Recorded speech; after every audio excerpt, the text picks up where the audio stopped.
আজকে আমরা ধারক নিয়ে আলোচনা করব, ধারক সম্পর্কে বোঝার চেষ্টা করব। তা প্রথমে ধারক কি? ধারক হলো যে বস্তু ধারণ করতে পারে। যেমন একটা গ্লাস পানি ধারণ করতে পারে, তাহলে এটা কি? পানির ধারক। ঠিক সেরকম যদি আধান ধারণ করতে পারে কোনো একটা জিনিস, সেটাকে আমরা বলবো ধারক বা ক্যাপাসিটর। আজকে আমরা সেটা নিয়ে পড়াশোনা করব। তো দেখো, এখানে একটা সার্কিট রাখা হয়েছে। প্রথমে এই সার্কিটে দেখছি যে এখানে দুটো প্লেট আছে, তাই না? এই যে একটা প্লেট, এই যে একটা প্লেট, দুটো পাত বা প্লেট, মেটাল প্লেট। তাহলে দেখো, এখানে যদি আমি একটা ব্যাটারি দিয়ে দিই, ব্যাটারি দিলে কি ঘটনা ঘটছে? এই যে এখান থেকে নেগেটিভ আধান এখানে চলে আসছে, পজিটিভ আধানগুলো এখানে রয়ে যাচ্ছে। এইভাবে সবগুলো নেগেটিভ আধান চলে আসবে এদিকে, পজিটিভ আধানগুলো রয়ে যাবে ওইদিকে। তার মানে ব্যাপারটা কেমন ঘটবে? ধরো এরকম একটা প্লেট, দুটা প্লেট, এখানে ধরো সব পজিটিভ আধান চলে আসবে, এখানে সব নেগেটিভ আধান চলে আসবে। তাহলে কি এরা আধান ধারণ করতে পারছে না? এখন এখানে যদি আমি একটা লাইট লাগিয়ে দিই, তাহলে লাইটটা কিন্তু জ্বলে উঠবে, হয়তো বা জ্বলে উঠে নিভে যাবে, কারণ এখানে পাওয়ার বেশি নাই, কিন্তু এখানে কিন্তু একটা আমি আধান ধারণ করে রাখতে পারছি। এটাকেই বলা হয় ক্যাপাসিটর বা ধারক। তাহলে এই ধারক নিয়ে আমাদের আজকের পড়াশোনা।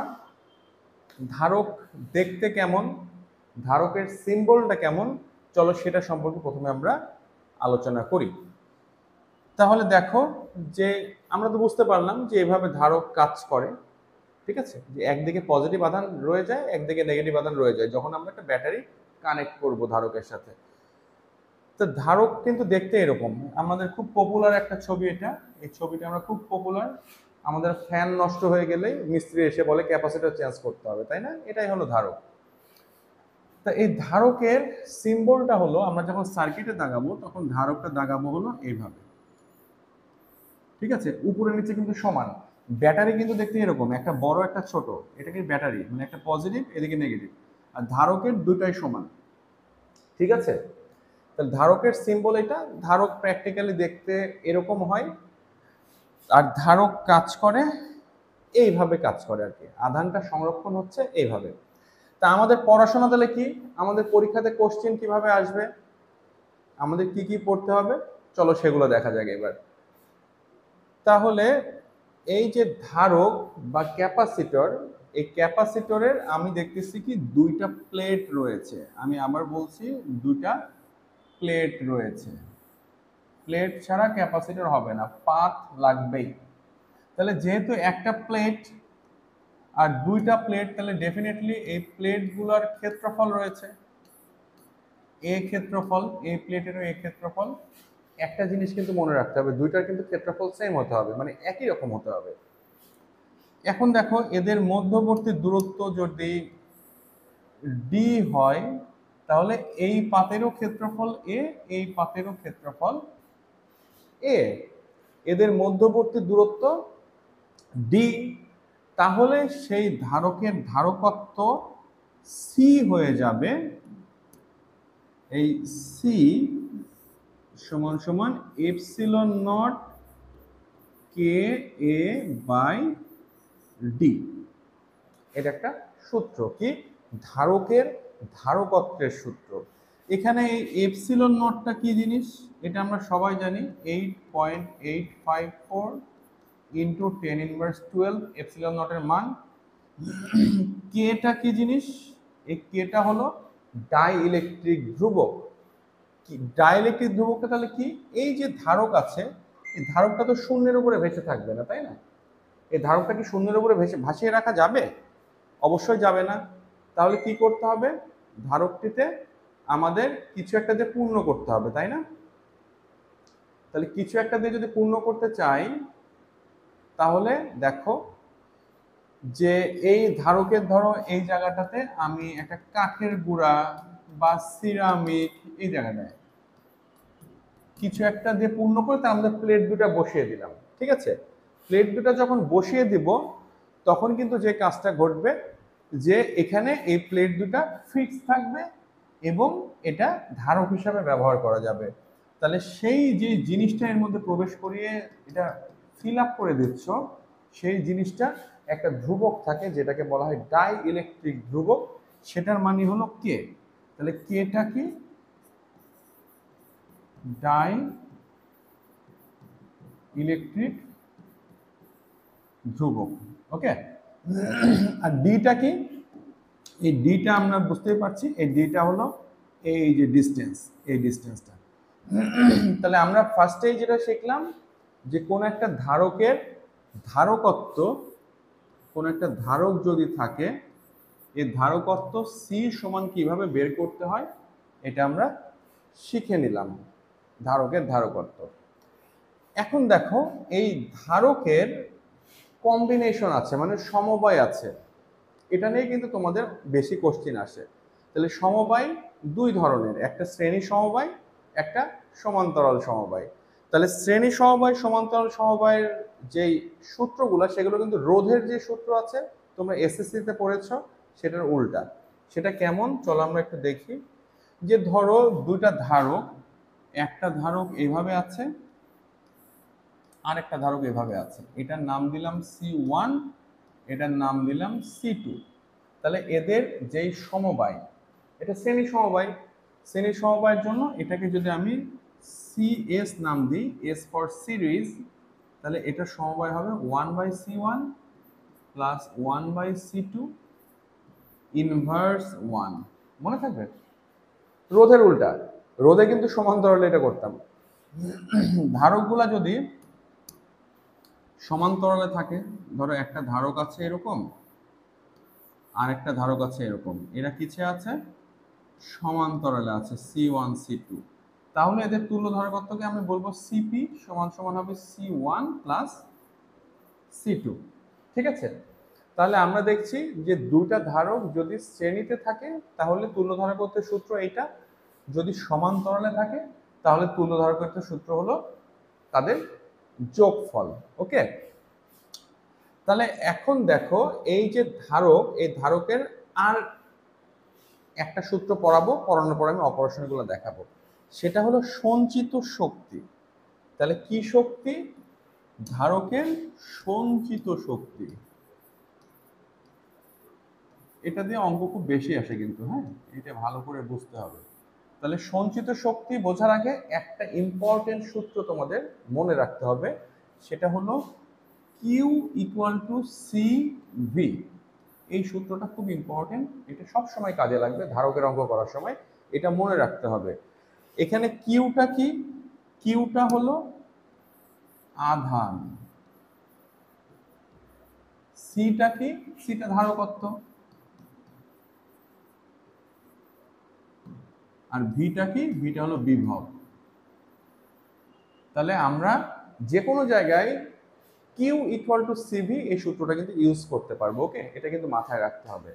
এখন দেখো ধারকের সঞ্চিত শক্তি যেটা, ধারকের সঞ্চিত শক্তির সূত্র হলো, সঞ্চিত শক্তিকে প্রকাশ করা হয় ইউ দিয়ে। Okay, U equal to half CV square, U equal to half CV square. এখন দেখো তো কিউ ইকুয়াল টু CV পড়লাম, তাই না? তাহলে এখান থেকে সি ইকুয়াল টু কি? কিউ বাই ভি বসানো যায় না? সি সমান সমান আমরা ইজিলি কিউ বাই ভি লিখতে পারি। তাহলে ওই জিনিসটা যদি আমি এখানে বসিয়ে দিই, তাহলে কি হচ্ছে আমাদের? এটা হচ্ছে হাফ, এই সি এর বদলে আমি কিউ বাই ভি বসিয়ে দিয়েছি, তাহলে Q by V into V square, তাহলে হলো হাফ কিউ ভি, তাই না? ভি ভি কেটে গেল। আচ্ছা, আবার দেখো তো এই কিউ ইকুয়াল টু CV, তাহলে এখান থেকে আমি ভি ইকুয়াল টু কি? কিউ বাই সি লিখতে পারি না? ডেফিনেটলি লিখতে পারি। তাহলে এই যে সমীকরণ, এখানে যদি আমি এই যে এই জায়গাটা, এখানে যদি আমি half Q into Q by C বসিয়ে দিই ভি এর বদলে, যে ভি সমান সমান কিউ বাই সি, তাহলে কত হচ্ছে? Half Q square by C. তাহলে এই যে তিনটা সূত্র আমি পেলাম, একটু মার্ক করে দিই আমি সূত্র তিনটা। আমরা একটা পেলাম সঞ্চিত শক্তি হাফ CV স্কোয়ার, সেখান থেকে পেলাম হাফ কিউভি, সেখান থেকে পেলাম half Q square by C. তাহলে আমরা কি করতে পারবো, সঞ্চিত শক্তি, আমি আবার লিখে দিচ্ছি, সঞ্চিত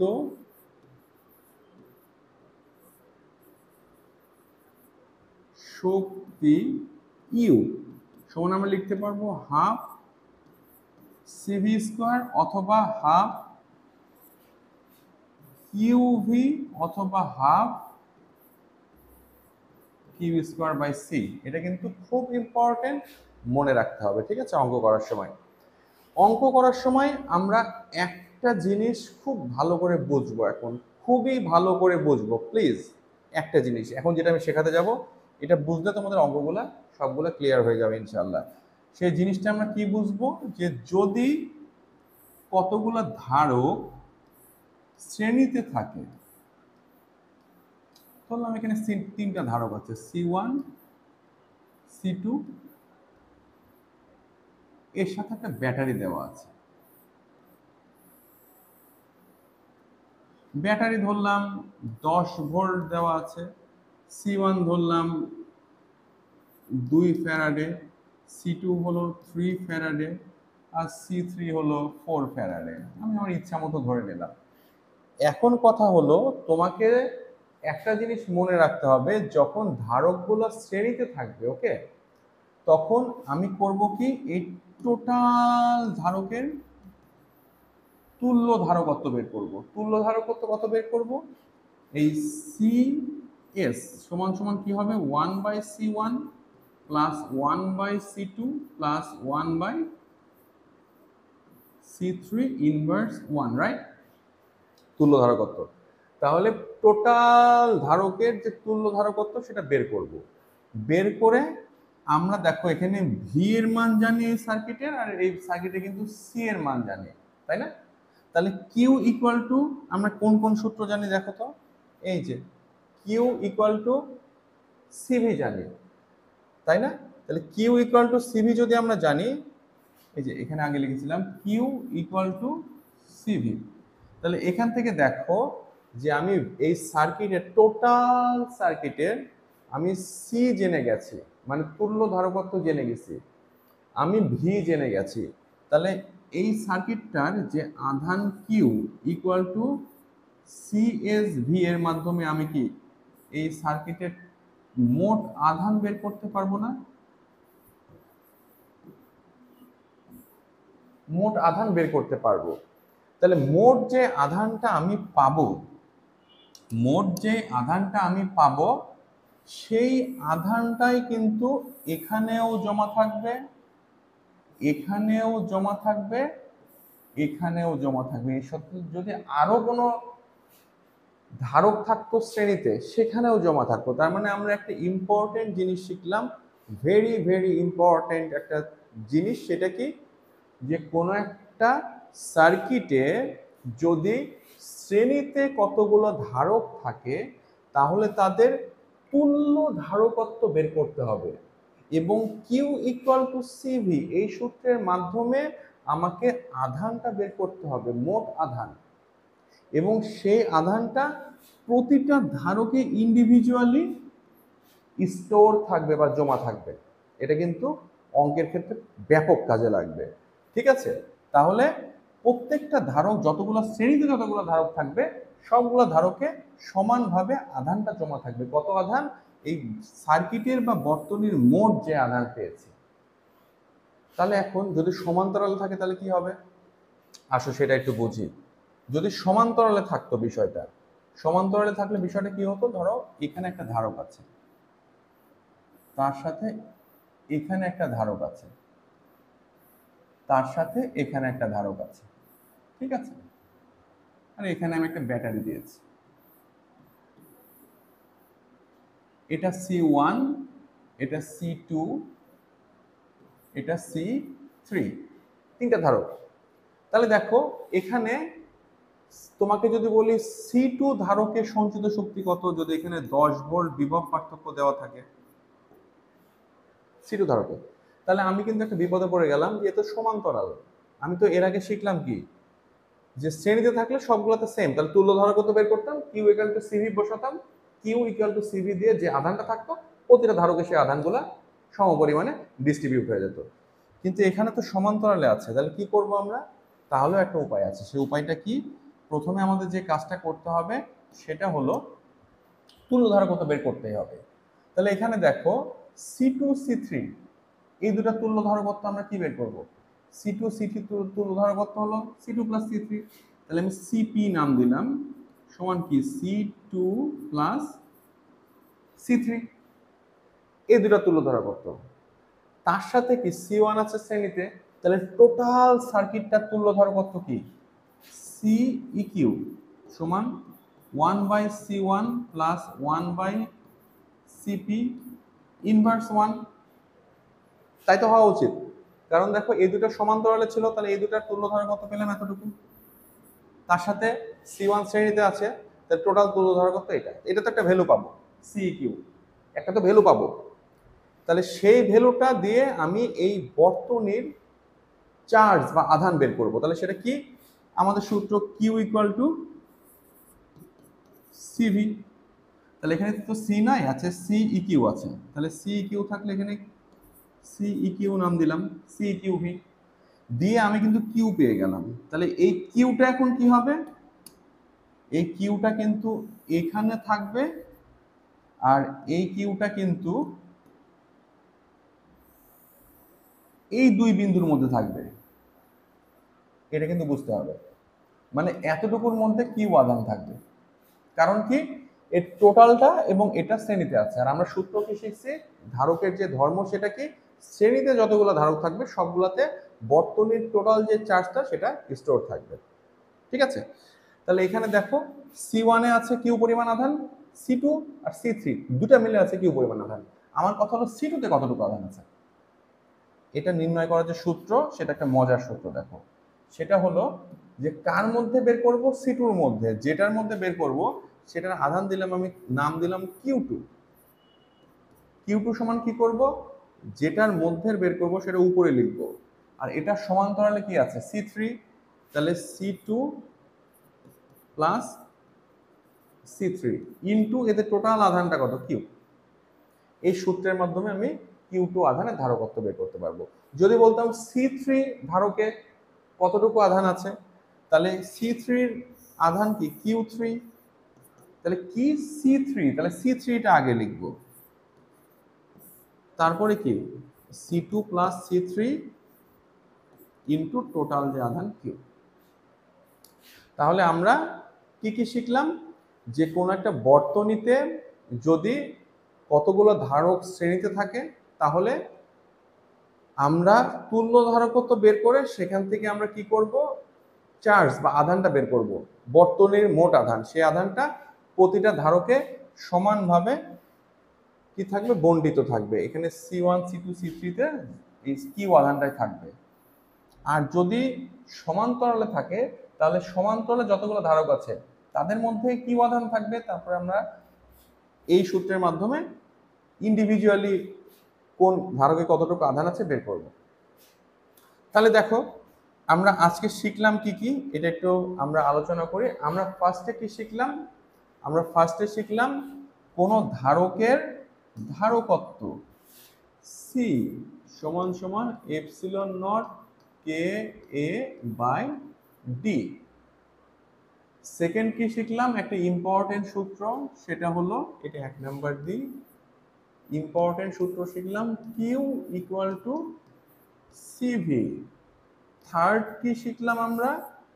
সঞ্চিত শক্তি হাফ সিভি স্কয়ার অথবা হাফ কিউভি অথবা half Q square by C. Fourth কি শিখলাম? আমরা ফোর্থ শিখলাম যে যদি সমান্তরাল ধারক থাকে সেই ক্ষেত্রে যেটার ধারকত্ব বের করব, সাপোজ Q1 এর ধারকত্ব বের করছি, আমি সার্কিটটা আবার দাগাই। ধরো এরকম একটা ধারক আছে, এখানে এরকম একটা ধারক আছে, এটা C1 এটা C2, আর এদের মাঝে যে আধান আছে সে আধানটা হলো Q। ঠিক আছে? তাহলে এখানে C1 ধারকের চার্জ কত এটা বের করতে গেলে আমাদের কি করতে হবে, Q1 সমান সমান C1 by C1 plus C2 into Q. এই যে যতটুকু জিনিস পড়ালাম এটা তোমরা একটু ভালো করে মাথায় রাখবা। ইনশাআল্লাহ আমি নেক্সট ভিডিওতে ধারকের যে অঙ্কগুলো দেব করাবো, বোর্ড কোশ্চেন সলভ করব, সেগুলোতে কিন্তু এগুলো ইউজ হবে, এর বাইরে কিছু ইউজ হবে না। এগুলো মাথার মধ্যে রাখলে ইনশাআল্লাহ সবগুলো অঙ্ক বুঝতে পারবা। তো ঠিক আছে, আজকে ধারকের বেসিক আলোচনা এই পর্যন্তই থাকলো। নেক্সট ভিডিওতে দেখা হবে ইনশাআল্লাহ। টাটা।